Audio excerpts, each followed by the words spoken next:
और आप इस वक्त देख रहे हैं एसडी न्यूज। मुख्यमंत्री का झाबुआ भगोरिया उत्सव में शामिल होना कहीं न कहीं बीजेपी की ओर से ये वो पहली नींव रखी गई है, जब अनीता नगर सिंह चौहान के समर्थन में इस भगोरिया पर्व में पहुंचते हुए मुख्यमंत्री ने सीधे तौर पर आमजनों से आशीर्वाद मांगा, यानी कि वोट मांगा। इसको लेकर के हमारे बीच में इस वक्त मौजूद हैं दौलत भावसार जी, जो भाजपा के पूर्व जिला अध्यक्ष भी रहे हैं और वरिष्ठ नेताओं में गणना की जाती है। दौलत जी, आपका बहुत स्वागत है एसडी न्यूज पर। धन्यवाद। दौलत जी, मुख्यमंत्री जी का दौरा रहा, एक दिवसीय इस दौरे पर उन्होंने रतलाम से लेकर के झाबुआ कई क्षेत्रों में जाकर के लोगों से मुलाकात करी। भगोरिया जैसा पर्व है, आदिवासी लोगों को कहीं न कहीं रिझाने का ये एक बहाना था, कैसे देखते हैं? रिझाने का नहीं है, ये आदिवासी संस्कृति, आदिवासी समाज, आदिवासी जनों से भारतीय जनता पार्टी का जो आत्मीय लगाव है उसका ये परिणाम है। इसलिए प्रदेश के मुख्यमंत्री डॉक्टर मोहन यादव इसमें सम्मिलित होने आए हैं, क्योंकि आज आप देखिए भारतीय जनता पार्टी की चाहे केंद्र की सरकार हो चाहे प्रदेश की सरकार हो, आदिवासी अनुसूचित जनजाति समाज के लिए सर्वांगीण विकास का काम करने का काम हमारा दल कर रहा है। चाहे द्रौपदी मुर्मू जी को राष्ट्रपति पद पर बिठाने का काम हो, आदिवासी जनजाति समाज से जुड़े हुए जितने भी वीरंगाना और जितने भी क्रांतिकारी रहे उनके सम्मान की बात हो, ये और आदिवासी मंत्रालय बनाने की बात हो, तो सबसे पहले भारतीय जनता पार्टी की सरकार ने इनके लिए सब काम किया है। और आज भी देखिए, आज नरेंद्र मोदी जी की सरकार किसान निधि की जगह आदिवासियों को सक्षम बनाने में लगी है। सब प्रकार की योजनाओं का इनको लाभ मिल रहा है, अनाज इनको 5 साल तक फ्री मिलेगा। तो ये सब काम रिझाने के नहीं है, जन सेवा के हैं, और सेवा सरकार के माध्यम से भी की जा सकती है, संगठन के माध्यम से भी की जा सकती है। तो ये दोनों का समन्वय था, और आज आदिवासी जनजाति समाज को लगा होगा कि हमारे महापर्व में भारतीय जनता पार्टी का मुख्यमंत्री आना और उसका सम्मिलित होना और उनसे आशीर्वाद मांगना, क्योंकि वो तो राम है, राम स्वयं आदिवासी है। मरते राम, जीते राम, उठते राम, हर पल उनका राम राम चलता है। तो राम की सेना से आशीर्वाद मांगने वो आए थे, ऐसा मैं मानता हूँ।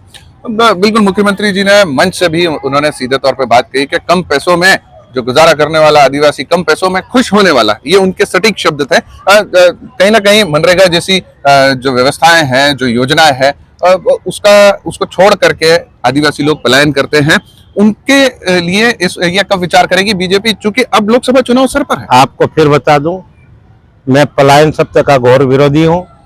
पलायन नहीं होता है झाबुआ जिले से। झाबुआ जिले से खेती किसानी के धंधे के बाद हमारा जो आदिवासी किसान है जो फ्री हो जाता है, कि वो अर्थोपार्जन के लिए अन्य प्रांतों में जाता है और आर्थिक कमाई करके जिले में लाता है।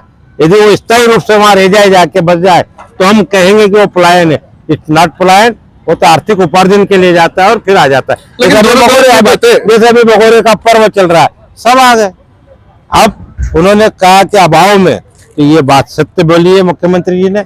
आदिवासी समाज, किसान, मजदूर, नौजवान, महिला, ये सब अभाव की जिंदगी 70 साल से जीते आ रहे हैं। पूर्ववर्ती सरकारों ने इनका कोई भला नहीं किया।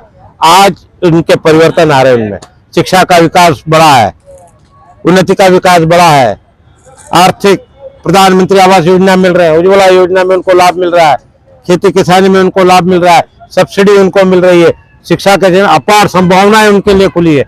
आज पूरे झाबुआ जिले और मध्य प्रदेश में सड़कों का जाल बिछा है, और सड़कें जहाँ बन जाती है पक्की डामरीकृत, वहाँ विकास की गंगा बहने लगती है। ये अधोसंरचना के काम आदिवासी समाज के लिए भारतीय जनता पार्टी कर रही है। इसलिए उन्होंने जो कहा है कि अभाव में, संकट में, दुख में, परेशानी में सबको भूलकर अपनी संस्कृति को जिंदा रखने के लिए, अपना तीज त्योहार मनाने के लिए ये सब भगोरिया पर्व पर एकत्रित होते हैं।